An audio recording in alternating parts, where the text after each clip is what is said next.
बेंदाड़िया ग्राम को आसीचे जो आमर मान्यवर भारप्राप्त अध्यक्ष महोदय सरपंच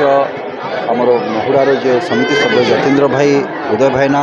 समस्ते आम ये आसीचे आज जगार ये आज आमर 24 प्रहर नाम यज्ञर आयोजन कराई गतकाली तार आरंभ होती 11 तारिख दिन तार समापन हम और प्रत्येक 2 वर्ष जमती हुए यही वर्ष सेमती आमर तिथि अनुसार बा 2 वर्ष थे हवा कथा से अनुसार ये आयोजन करा आज आसी जगार एवं लोक मानकर जो उत्साह रही जो खुशी रही या भितर मु देखिपारुची सांस्कृतिक सहित गोटे आध्यात्मिक परंपरा जो अच्छी आमर ता सहित ये आध्यात्मिक परंपराटी भी या भितर आज जल जल कि देखा जाउची लोक माने केमती भगवतमय बा भावमय होइकी जमती नाम कीर्तन करुचंती जगार ता सहित किछि लोक मानकर समस्यार कथा भी ये जगार आसी किछि डिमांड अच्छी सेमानकर खुशी लगिला मते जे ए आमर ये साही भितर बेंदाड़िया से माने डिमांड ता भितर गोटे अच्छी छुआ मानकर पाठ पढ़िबा पई गोटे असंपूर्ण गोटे घरटे पाठागार रखिचंती सेटा टिके संपूर्ण करदेवे एवं सबुठ खुशी लगुच से जिनस जे छुआ मानकर पाठ पढ़िबा पई से माने चिंतित आ निश्चित भाव में आम समस्ते मिलित उद्यम रे ए कार्य को भी आम समापन करूँ एवं अति शीघ्र आम समापन करूँ विषय ये जो कथा पहलगाम रे होता से कथा तो आम के भूली पारानी खाली पहलगाम कहीं जदि आप कारगिल कथा देखिए केते केते काश्मीर कहतु केते भारतीय जवान जीवन जाइए जो मैंने शहीद होती जगह एमती कहबानी जे खाली भारतीय जवान भी होती कश्मीरी लोक मानकर भी होती आगुरी जो देखिए से कश्मीरी पंडित मानकर भी होती तो निश्चित भाव में कौटी ना कौटी भारतर जो भारतवासी हो बा भारत सरकार जो क्षोभ रही जो प्रतिक्रिया रही तो निश्चित भाव में यहाँ तो स्वाभाविक जिनसटा आम कहीपरानी जे यहाँ हेनी कहीकि कहीं ये एक पाखिया गोटे प्रकार ये भारतवासी भारत माँ उपर ये आक्रमण हो जो निरीह लोकंर जीवन जाइए तो ये भारतर माटी उपरे भारत माँ उपरे आक्रमण होती सो निश्चित भाव में तार प्रत्युत्तर रे निश्चित भाव में दिज्व जे भारत केबे भी चुप होगी बसबनी जदि तुम ता माँ उपरे अत्याचार बा तुम आक्रमण कर आमर कुकुड़ाखनी ब्लॉक अधीन रही लाठी ग्राम पंचायत रे थिबा आमर बेंदाड़िया ग्राम रे प्रति 2 वर्ष को थरे 24 प्रहर नामयज्ञ अनुष्ठित होउची से नामयज्ञ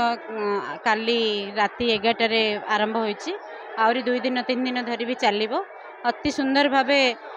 माने गंजाम कहले तो आमर कला संस्कृति को भी बुझाए ये जो ये नामयज्ञ गाँ गाँव पंचायत पंचायत रे हुए ता भाईचारा सृष्टि हुए एवं ताहा लोक कला को एवं ये को बंचाइबा रखिबा पाई ये सबू माने भगवान पाखे प्रति पंचायत रे प्रति गाँव रे एमती गोटे नामयज्ञ हुए आ सेमती आज बेंदाड़िया लाठी ग्राम पंचायत बेंदाड़िया ग्राम रे भी अनुष्ठित होइछि आ अति सुंदर भावे होइछि आम भी ये उपस्थित भी रही आमर मान्यवर विधायक भी दिगपंड विधायक भी उपस्थित थिले एवं स्थानीय सरपंच भी थिले आ स्थानीय समिति सभ्य भी थिले एवं समस्त ग्रामर गुरुजन माने समस्त गाँव माँ भौणी माने समस्त अति उत्साह सहित ये कार्यक्रम को ये 24 प्रहर नामयज्ञ को अनुष्ठित होता